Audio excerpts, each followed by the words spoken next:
In this video, I'm going to show you how to get the paper texture in ibis Paint. Now, the first thing you have to do, you want to go to the bottom right and tap on Layers.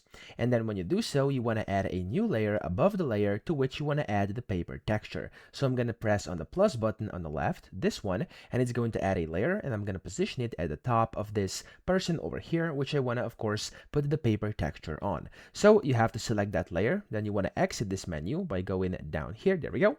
Then you want to tap on the button in the very top right where you can see like an image icon, which is going to open up materials, okay? Now in here, what you want to do is search for something like paper or drawing paper. So there's a bunch of different ones. I'm just going to type in drawing paper and search because I know there's one called drawing paper like this. And then whenever you find one you like, you want to simply tap on it and it's going to fill in full screen like this. Then simply tap on a check mark at the bottom right. There we go.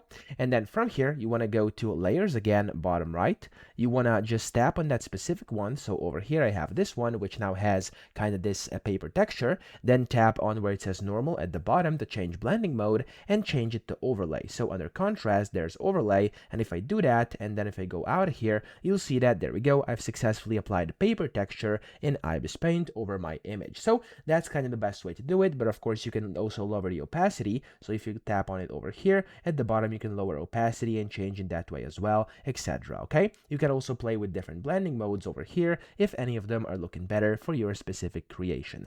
I hope this video helped you out. If it did, please subscribe to the channel and help me out as well.